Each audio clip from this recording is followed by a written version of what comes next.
how are you? Good, how you?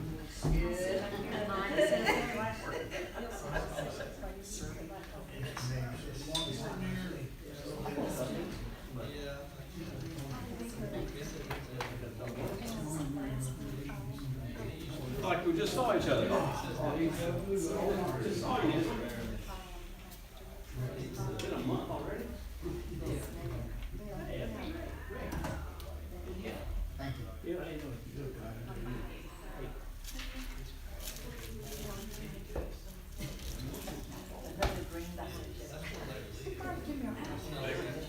No, they still got bids.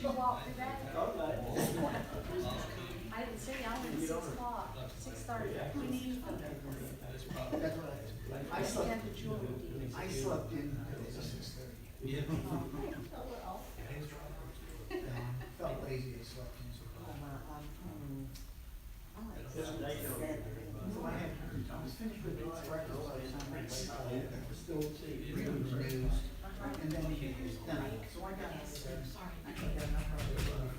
Mine's dead. and I, We're just, Do I need to turn it on? I don't walk around campus, I got 3.5 miles. On that, I need to walk that slower. I do, I usually do about 7 miles a day. Thank you.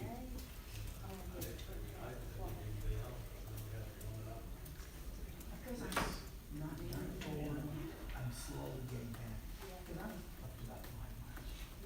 Plus I was walking up the spring of water and except the crazies. I was getting ready to cross the street here to, I guess to go from the drugstore. The lady was turning around, made the turn. And then, boom, another way just starts flying by with the red light. And I'm thinking, I could take one more step out and even another step to go get it. Well, Fred, if we have that wagon board, that would fix that. Oh, are they not do good on that planning board? It's so hard to get good help out there. Yeah, and what you pay too. Do you think if I threw my phone and broke on his head, it would be insured or something? I don't know, it's not. I have been, Friday the 26th. I've been here. I told him you wanted to talk. There's numerous stuff on. Yeah, Robert can, so he's here until get 12. runs. There's a student down there. With girls. From high school. Obviously, the one here, they And I was freshman in college, and it was about July. Oh, She, yeah, high school. but that,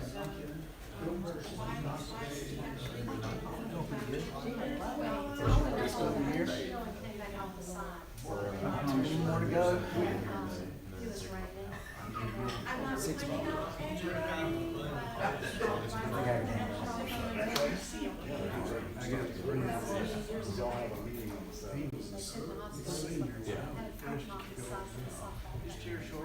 I was okay, I missed it.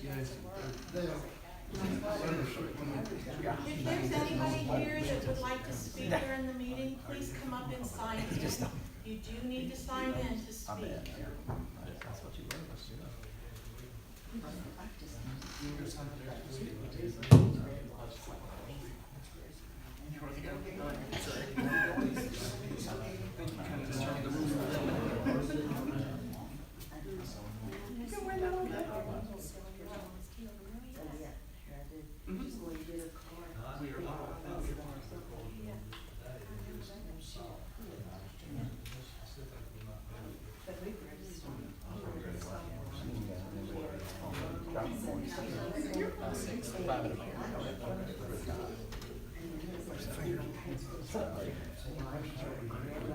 Oh, yeah.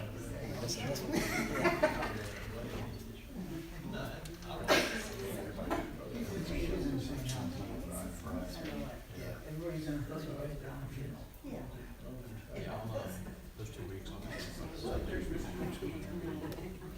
Henderson County Sheriff's Office on Tuesdays. Good friend of mine's in Canada up there. He's over there.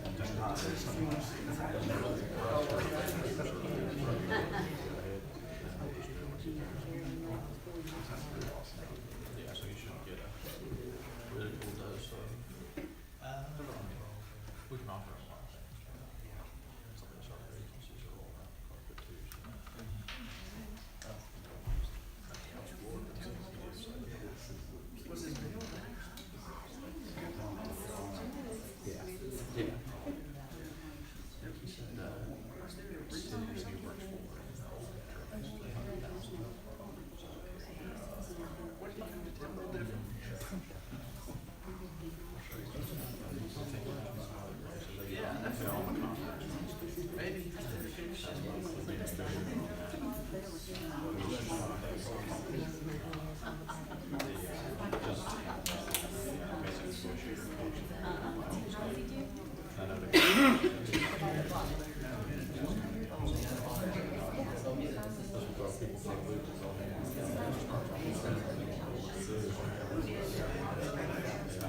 So it's healed up, but it doesn't look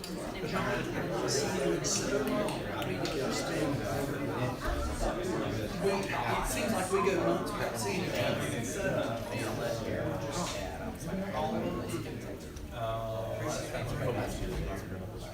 I guess she's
Yeah, go ahead and call our meeting to order. This time I'd like for you to stand on page.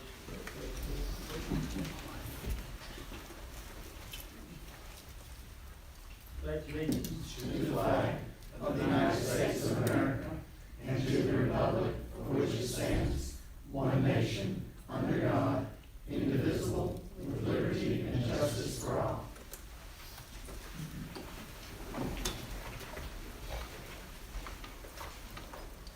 What's going on? We got a former town manager and a former mayor in our presence tonight. One of them says he's sorry. Yeah, That means you're sorry or? oh, that's just tennis humor. And Abby, let's see. First thing we need to do is adopt the agenda. I'd like to have some adopt the agenda as written. Second. Motion second, any discussion? All those in favor, let it know, say aye. All opposed, nay. Motion carries. Okay, first item on our agenda is town council questions for Fort County League and municipalities. Oh, there you are. I was thinking, gosh, what happened to Lisa? I just saw her. Good evening.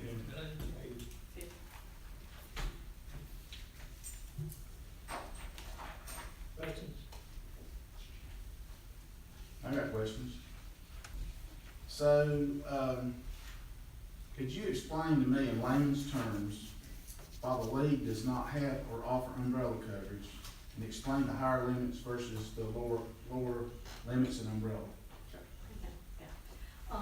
So we do not offer umbrella because it actually puts you in harm's way, because an umbrella shares limits under all the underlying liability lines that are underneath that umbrella. Whereas we provide the higher limits for the underlying coverage. So you would have multiple claim opportunities under the underlying and still have a full 5 million, 4 million in the other lines of coverage. And most carriers do umbrellas, it's cheaper, and not a whole lot of claims penetrate those upper limits. What happens when one does penetrate? Then we have you have same coverage carrying on for umbrella or underlying. So for umbrella, I would answer that question, that would be for your agent, because it's specific, umbrella specific, you have to read the coverage to see how it will respond. No, I personally have one, and I'm very glad I did, coming off that. Me too, I have it personally too. Any questions? I had one on workers' comp, the employer's liability limit. Sure, yeah, 500. That's right. 10,000. If a claim goes over that, do we have any additional coverage for workers' comp? no. Whatever limits you choose from employer's liability underneath workers' comp is what you have. Okay. But understand, so in 45 years that the league has administered the workers' comp pool, we have only had 2 claims for employer's liability. It's for gross negligence, okay? So say you had an asphalt packer that had faulty brakes. You put someone on that asphalt packer knowing that there was a deficiency in the brakes. You ask them to drive down the road, incline, and they rolled it and it crushed them and they died. That's gross negligence, and that gives the trust, the family of the employee to come and sue you, and that is for the family. But it does not happen, it's so rare. Regular workers' comp, it's 2 parts. Regular workers' comp is all dictated by statute, so everyone follows the same rules, same fee structures, everything. Well, I had one follow-up on that. I had read that the norm is like 100,000, 500, and 100,000. But is there any other insurance that we have that dictates that be the 500, 500, 500?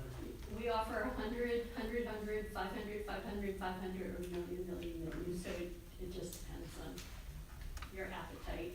But honestly, we just don't see very many claims in that arena. Our towns don't usually have gross negligence. They don't harm their employees intentionally. Okay, thank you. Other questions? I've got a list of questions. So under the municipal equipment, you have all our vehicles listed, I noticed that. The equipment should be mobile equipment, so backhoes, tractors, the Okay. vehicles. The vehicles then. Yes, yes, But my question is, so each vehicle is listed as original cost? that's right. Like we have like a 2019 Tahoe, $39,500. That's right. I'm thinking, I don't know. Yes, $1,000 deductible. I think that's what I saw. okay, So let's say that we wrecked the 2019 Chevrolet Silverado right. and it's totaled. Mhm. So what value would be assigned to that vehicle and what would you pay minus the $1,000 deductible? So it's the actual cash value. At the So time? At the time of loss. Okay. So essentially, you can use Kelly Blue Book to determine whatever the value is. The original cost new that you see on that schedule is for rating purposes. So what it does, most carriers follow the same rules. We plug in how much it was cost at brand new. And you put it into an underwriting system and it puts the vehicle in an age category. And then every year at renewal, it depreciates the vehicle internally. But it's actual cash value, so it would be determined based on that, minus the deductible. That makes sense. Yep.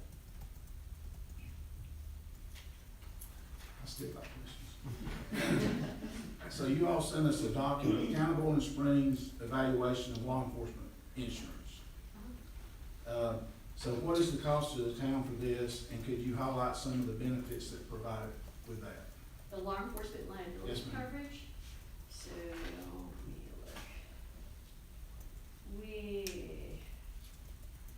We quoted you all a $4 million limit of liability with a $10,000 deductible. So under general liability is for your operations.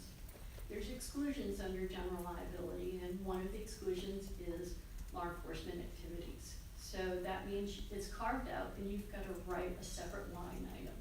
So any law enforcement activity has to be covered under a form of police professional or law enforcement. It's just a title, but it's a specialized coverage for law enforcement. And that's use of force. It's whatever they interact under the color of their badge. But a lot of things go into that, like policy, whether we had policy controls in place, whether we had adequate training, whether we had adequate supervision. I mean, all those things sort of reduce the liability on that. Absolutely, and you're right. So what that does for us is, as anyone that covers you would provide a defense. So the better the policies in place and the training, as long as you're following those policies, creates that defense. And we have a claims methodology that we support our members' actions. So as long as they have good policy, best practices, and they're training on that, we're going to support and defend their actions, and that's just good for case law too. Yeah, and more specific, like excessive force, that's not covered by policy. That's something that would fall back on training, supervision. Well, use of force is part of law enforcement liability, of course, right, yes, it's That's why covered. we do those things, so that when the Yeah. employee acts outside of the policies and with outside of the color of the law, then they incur the liability. But we have protections to a certain extent. Right, usually in those situations, we're in a lawsuit and it's deposed, and it really comes down to the facts and what's going on. Thank you. Speaking of lawsuit, according to the gap coverage that you provided, I think you'll go back for 3-year tail covers, 3 years, is that correct? That's right, we offered a retro period back to 7/1/2023 for the claims-made liability lines. Right. Mhm. And for legal, our North Carolina General Statute for limitations is 3 years also, correct? That's a standard, I mean, there are variations on statute of limitations, but 3 years is your typical, and in this context, you probably know more than I do about whether it's. Employment practices and, But 3 years would be it. that's So, right. so it's typical 3 years, but what would kind of be outside that 3-year range? What would, It could be a use of force, civil rights violation, Yeah, I mean, I can't even answer that, when we get into, so really deep into the weeds on federal claims or, that's right, you know, illegal incarceration. yeah, I mean, yeah, that can go back, I mean, I can look it up and, there are all kind of nuances on what might impact statute of limitations, but just general liability or contract claims, things like that are all fairly standard with 3 year. thank you. Yeah, I still got questions. So how many towns and municipalities across the state of North Carolina do you all insure?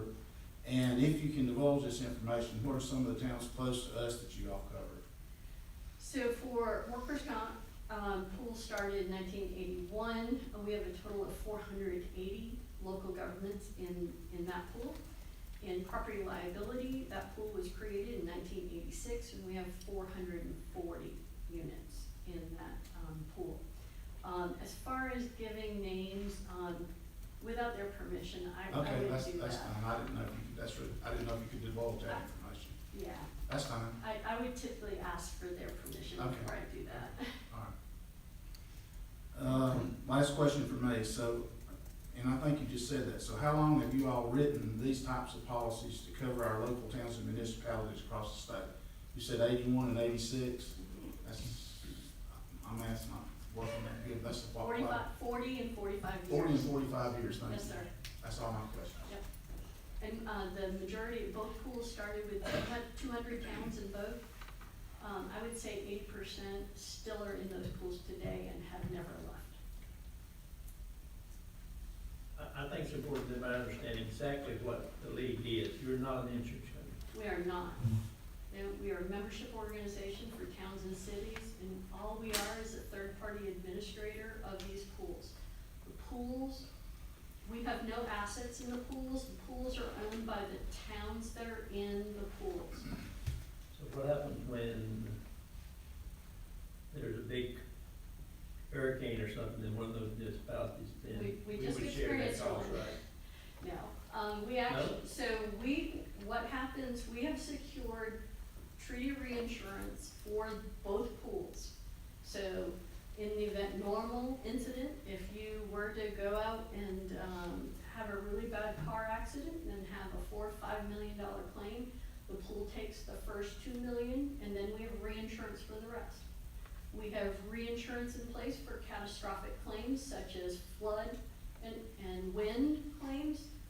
Hurricane Helene, we booked $29 million. That is the highest catastrophic claim that we have had in 40 years. We incur $500,000, and then we have reinsurance to take care of. So we purchase insurance for our insurance. So you're saying we have 500, you said the pool? No, the pool, so, But that's everybody, that's our money, right? Our money would be in the pool. that's right. Okay. That's right. So we make, everyone's fully insured, right? So we take care of you, less your deductible, but you're taken care of 100%. But now with a lot, like workman's comp, you actually purchased that through another carrier, correct? We do, reinsurance carriers. Who would that be? Well, there are multiple. So in property, we have 5 different property carriers.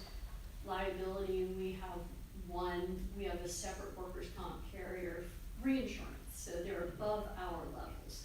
But to the members that are in the pool, they never experience or work with those reinsurance. That's all internally that we handle at the league. It's just to safeguard and protect the financial interest of these 2 pools. That's all I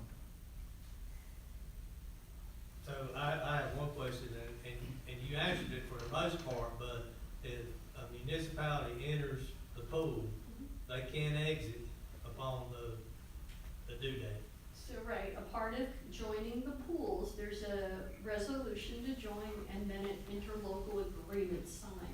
In the interlocal agreement, there's a cancellation clause, and it's for both parties. And it says that once you secure, you come in for your July 1st date, because we renew on July 1st, you're obligated to stay in for those 12 months. If you decide that you want to leave and you don't want to renew with us, you give us a 30-day notice. So by May 29th every year, that's kind of the D-date for us. We're put on notice if there's any members who would like to leave. And there's no penalty. There will, No penalties? no penalty, no. Thanks for clarifying. Sure. Is that an automatic renewal, or is that something that's bid and, sort of sent out? Okay, So- we're expecting X number in increase or X number decrease yearly. That's right. So we have spring workshops that we go regionally throughout the state, and we update the membership in March, what the board of trustees, and that's, would be your peers. It would be elected officials, it would be municipal staff sitting on that board. They're the fiduciary responsibility for these pools. They set policy, we carry it out. They set those rates the end of February. We come to the membership in March, tell them what was decided, so we give them an update. And then we start that renewal process the end of March. Whoever's responsible for insurance at your town would go in and complete a renewal application in our underwriting portal. And we work on them first in, first out. So if somebody works in and processes their renewal the first week in April, we turn around and give them final figures generally within a week to 2 weeks. So you would have it early on in your budget process. But it does take some interaction with your staff to make sure, especially for property liability, because we've got a very complex package policy. You've got a lot of coverages, you've got a lot of assets, right? We just wanna make sure that the members are looking through those assets to make sure it's accurate, that we're picking up all the buildings and contents, the equipment, the vehicles. That's, at the time, that's what to shore it up and to take care of. But yes, at that point, we're done. And does the league collect a commission or a fee for administering the program? We do not get commissions at all, no. Nope. Great, thanks. I have one other question, maybe a crazy question. Is all or nothing? No, so 2 separate independent pools, right? Workers' comp, property liability. Right. You could join either or separately if you choose to. If you choose to go in both, then there's an 8% package credit under the workers' comp premium. Under property liability, there's a whole host of coverages that we've quoted you based on what you currently have. We only have 3 core required coverages for property liability. That would be your general liability, your real and personal property, and your auto. Everything else is optional. You do not have to place that in the pool.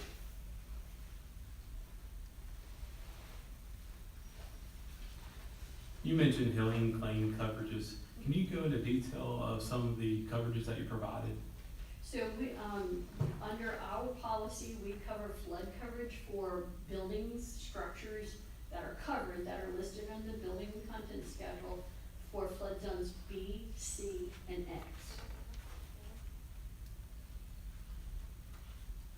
So coverage would be provided for those structures, and then of course, any equipment or vehicles that were covered would also be covered under flood coverage. Would roof and shingle damage be covered all? Of course, yes, yeah. Now, for Helene, we did have some wastewater treatment and water treatment facilities alongside the riverbanks that Army Corps came in and said you can't go in and just, you know, patch and fix up, you've got to relocate. So that's different when that happens. Thank you. Mhm.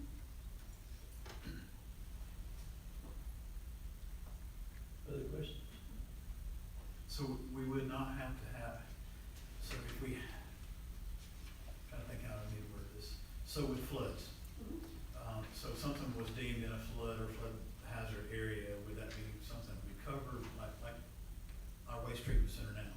Right. It's in a low-lying area, and if it was designated a flood zone or flood area, would that be something that would automatically be denied based on where it is, or is that something that's case-by-case basis? Well, so at the time of a claim is when it is determined where the flood zone is based on the damage. So you could have a good-sized location, piece of parcel of land that's in 2 different flood zones. So it just depends where the damage is. But if anything's in an A or a V zone, partially or wholly, there's no coverage for flood under this policy. We do have a private flood carrier that we're rolling out a program, and we're quoting all of our members next week as far as those buildings in A or V zone. So we have another option other than NFIP coverage. I would imagine there'd be a lot of towns that would have Yes. those and- type of things in either water treatment plants or wastewater in some flood areas. Right, the unfortunate thing with NFIP, they have criteria for eligibility, and the criteria is 4 walls and a roof. So a lot of those structures that you mentioned, Yeah. they do not qualify, so it's difficult to get flood coverage for those type of structures. But we don't limit that for any of those structures in a BC mix. But there is a project coming where that might be something would be an add-on cost or Yeah. an addition that we could purchase if we were to go with that. Absolutely, yep.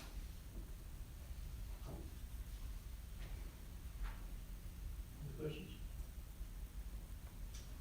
Thank you very much. Thank you.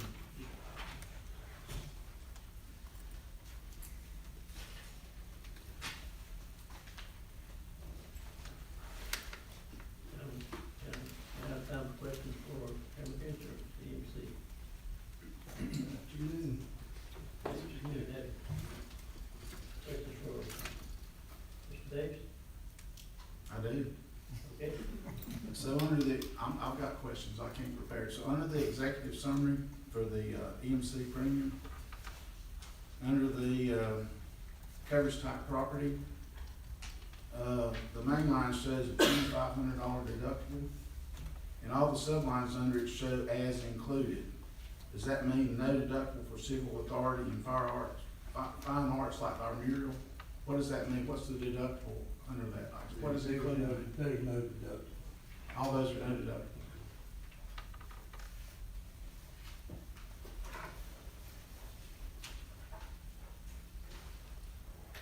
Okay, then, on down on the executive summary, can you explain the three newly acquired buildings, newly acquired business income, newly acquired personal property? What's that all about? That's if you purchase a new building somewhere, it's automatically covered till we can get values and everything. And then it'd be underwritten, once you get values.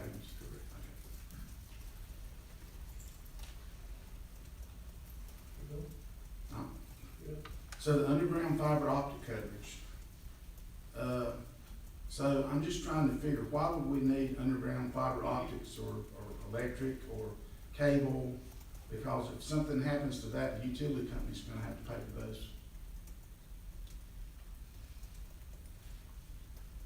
That's more than likely, you're right. But now, we did have, Garden Web did own some. But the town doesn't. Right. So why do we need that coverage? But there's no extra charge for that coverage. Well, what about the underground, pipes? And we put a question in, and the underground pipes, the answer we got about the coverage on underground pipes, because we have underground pipes that break all the time. Correct. And the answer was, depending on what happened, it may be covered. If it's wear and tear, which most of our pipes are gonna be wear and tear, it would not be covered. But if it is a covered loss, we will cover it. What would a covered loss on underground pipes be? If lightning hit somewhere out in the road and burst the pipe, it's covered. Tornado come through, anything like that, but not wear and tear. Yeah, think about that manhole that blew up in front of, Billy Ellison's house when lightning hit it and all that stuff, it caused substantial damage in the road. Something like that would have been covered. They can some strange things happen. That's all I've got. So, in your professional opinion, can you explain what your limits are on the umbrella coverage and why you think it's necessary that we need it? Is that a fair question? Okay. We've got $3 million umbrella right now. Now, I'll disagree with Lisa on the umbrella coverage. The umbrella coverage is a broader form than liability. It'll cover some gray areas that the liability is not gonna cover. One example, and you come close to doing this on workers' comp, when Jerry Hensley got killed. You know, and she's right, statute is gonna take care of that. Jerry was undoubtedly working part-time. His widow got 500 paychecks. And that's from statute, but he wasn't making that much money. The example was Zach's going somewhere on the meeting, and he gets killed in combat. He's covered under workers' comp. And it's gonna be over that $500,000. That umbrella will kick in when that 500 is exhausted. So you got three point, now, under there, it's not 5.5, it's 3.5 million, that's the type of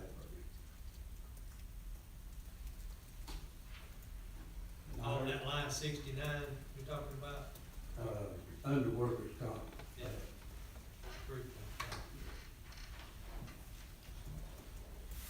And I heard a comment at the last meeting, we think we've got too much coverage. You can't never have too much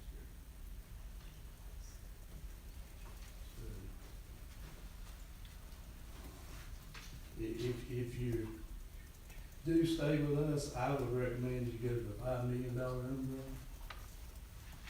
$2,800 more dollars.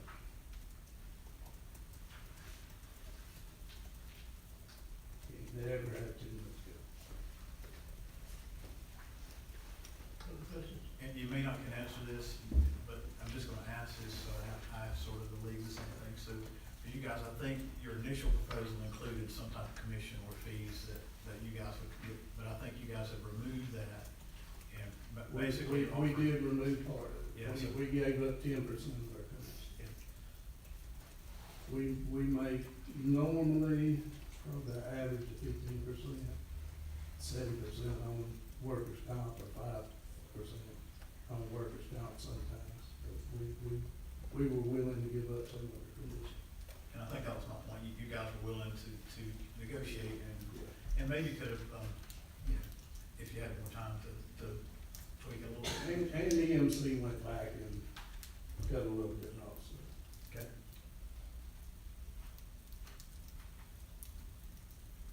Other questions? And I didn't mean to put you on the spot with money, but this is. I had one question on property insurance. The league says no co-insurance penalty for property coverage. I mean, I had to go look that up, to try to understand. Basically, if something's underinsured, you incur a penalty for that. EMC will come out, they come out and do their own surveys, so they're good. I mean, you know, they come and inspect property every year, so. They agree to the beige, they agree to it. But if it's underinsured, is there a penalty? It's their fault if it's underinsured, because they come do their own surveys. So it's not gonna be underinsured.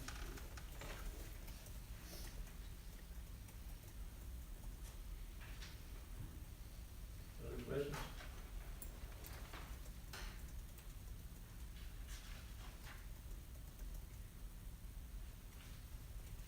So properties like the old town hall that are vacant and that sort of just sit there.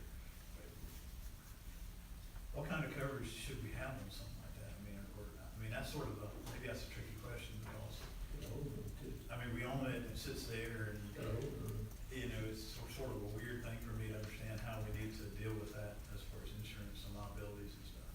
I mean, do you have an opinion? That one specifically, I don't know if it's I think it's covered at replacement cost right now. If they come out and see the hole in the roof, they may wanna do some changes on that.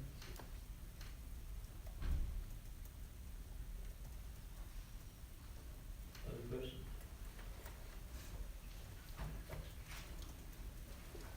What was the workman's comp limit? So go back to that scenario that you brought up.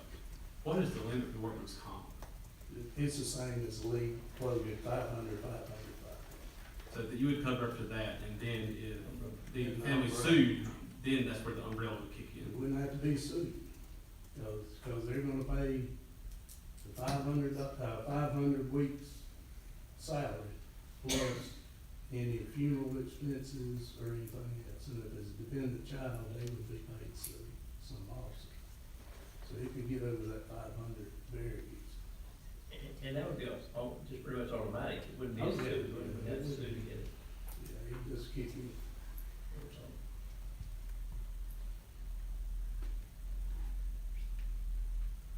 Other questions?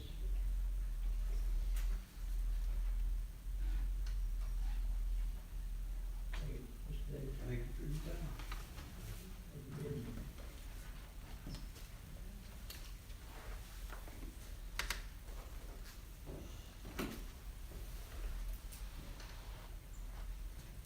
Any other comments in general?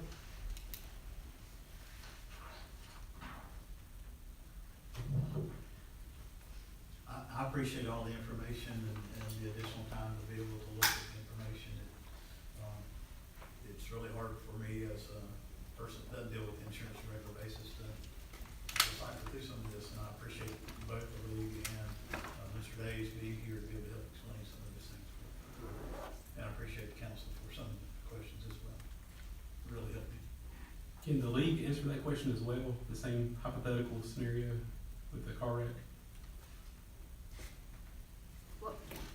So the scenario was if, let's say Zach was traveling to a meeting and was deceased because of the car wreck, how would the league handle that? And what are the limits on We it? follow statute, but we wouldn't book it as an employer's liability claim. It would fall under statute, so we would pay the indemnity based on the death benefits to dependents, So if it went over 500,000, you keep paying? if that's what statute read, yes. That's what the statute said, the law. That's said. right, it's death benefits for the family.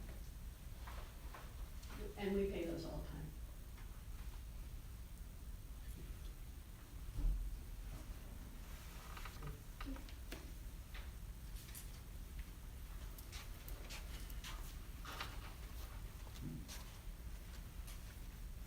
John, you know what the statute says?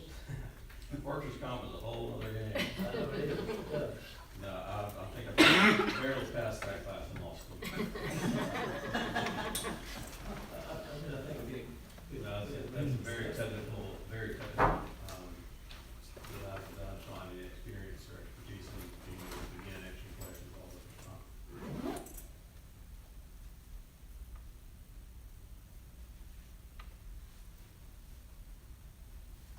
Other questions, comments? But I guess if there was a claim in excess of that we were sued, then that's where you would kick in and you would have another partner brought in that handled work, specifically Well, I work. think it would be the carrier's insurance, I don't know, wouldn't be. Whoever the carrier. Yes, it wouldn't have to be me. Yeah, I think your carriers, they provide legal counsel and defend that, correct me if I'm wrong. So that would all be handled through the insurance The company. insurance company carrier, okay.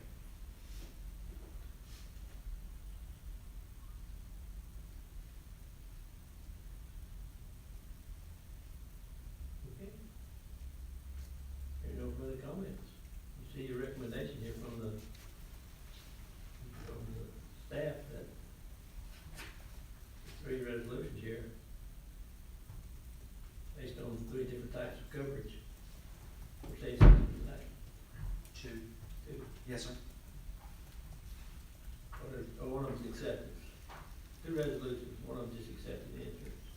So I guess I have one further question for the staff. So if it were not for the league, requiring a resolution, would this be something that could have been vetted and handled at the executive level of town manager? Yeah, yes, so typically, I feel like I'm really loud today.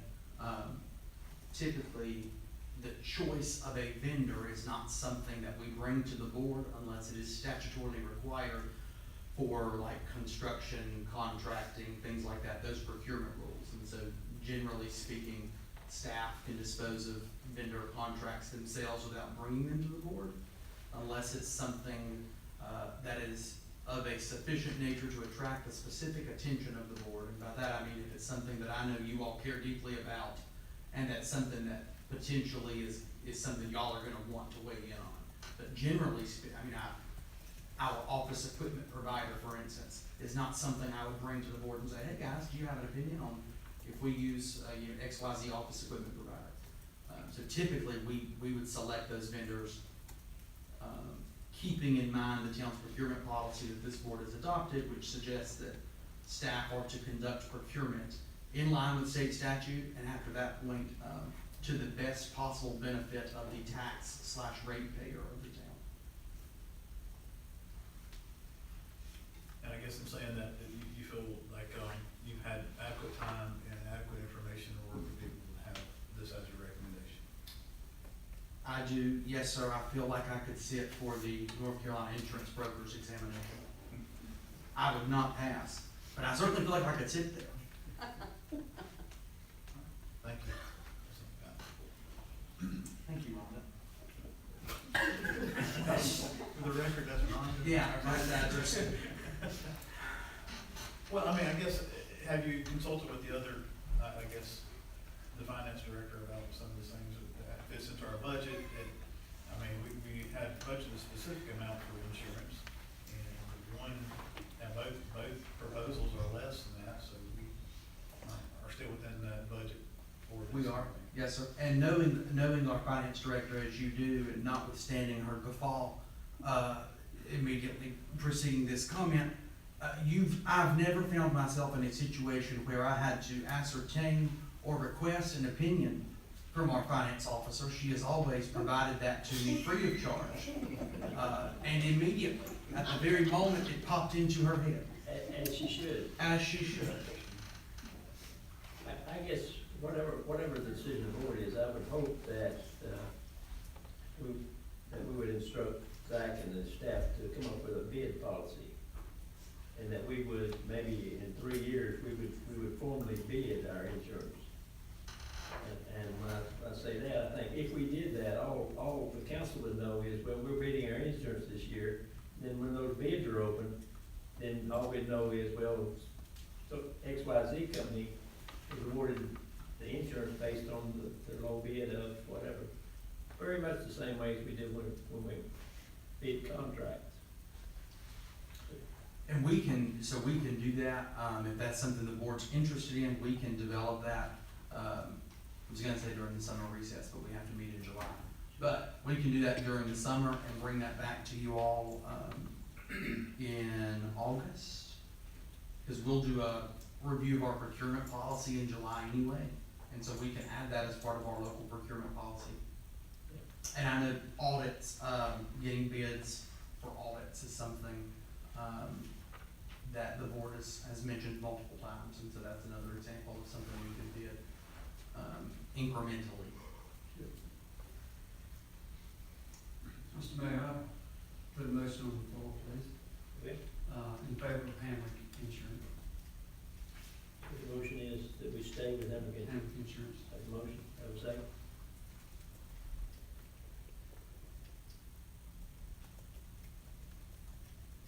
Hearing no second, then that motion would not move forward for lack of a second.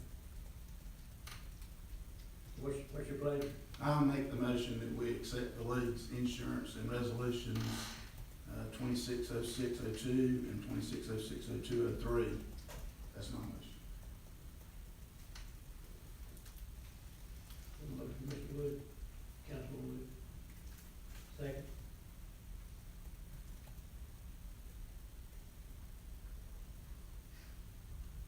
Second. Have a motion second, any further discussion? I got discussion. Okay. So I just want to say up front that I have nothing against Hammock Insurance or the Hammock family. I know both the Hammock family and the Hammock Insurance have been a key to the town of Orange Springs for many years and still are. All the Hammock Insurance and Hammock family have done for the town of Orange Springs is very much appreciated. I feel this decision on our town's insurance has become personal for some on our council. I don't think it should be. Whatever we decide tonight as a council should be a business decision, not a personal decision. I understand customer loyalty when it comes to insurance. My grandmother, who raised me in Middle Georgia, purchased State Farm car insurance for me when I was 16 years old. I became a loyal State Farm insurance holder for over 4 years. Once I got married, our family purchased a home. We went to our State Farm agent in Shelby and bundled our coverage for both home and auto. At around 40-year mark, with State Farm insurance costs rising at a large clip, I decided to shop for other insurance. And then I found out that I could get my insurance for 30% less than what I was paying State Farm for. I called my local State Farm agent, letting him know about my new quote, asked him if there was anything he could do to compete with the quotes, and he basically said, there's nothing he could do for me, that I have all the discounts State Farm could offer, and the current price was the best he could do. I changed my insurance and have not looked back. That was a personal business decision for our family. And I wonder who in this room has not shopped insurance over the years to see what else was out there. If not insurance, what about shopping for better mortgage rates on your home? Cheaper is not always better. I understand that. But when coverage are pretty much the same and your quote is substantially lower, what do? Customer loyalty can only go so far. If the town of Orange Springs switches our current policy for the town from Hammock EMC to North Carolina League of Municipalities, we'll be doing so at a 40% savings to the cost of our town's insurance and save the town over $100,000. If our town citizens were to make this choice, rather than our town council, what do you think they would do? Or how do you think they would tell our town council to vote? This has to be a business decision, not a personal decision. Whatever we do as a council tonight, whether we change insurance or not, I hope that our council can put this behind us and accept whatever decision we make as a council. We as a council have other work to do other than this vote tonight. We still have decisions and votes to continue to make for our town, the best little town in North Carolina. That's my comments. Mr. Mayor, Yes. I don't have anything written out, but I will say, a business in Bowling Springs for 50 years plus, all of a sudden you pull the rug out from under them. Didn't see it coming, didn't have any idea, hadn't had a problem with them. This is not personal, this is business. We got a business to take care of in Bowling Springs. has nothing to do with insurance, to my point personally. It's the fact that we got a business has done tremendous stuff in this town. And it's bothered me. It really has. I don't have anything written out. This comes from the heart. So think about all of a sudden we don't take care of one of our businesses that's been here 50 years. Thank you, Mr. Mayor. Other comments? I just wanna say I'll base my decision on the overall quote, cost, and recommendation from staff. Thank you. Other comments? All in favor of the motion, let me know by saying aye. Aye. All opposed, nay. Nay. Record shows the votes 4-1. Motion carries. There being no further business come forth tonight, I declare our meeting adjourned.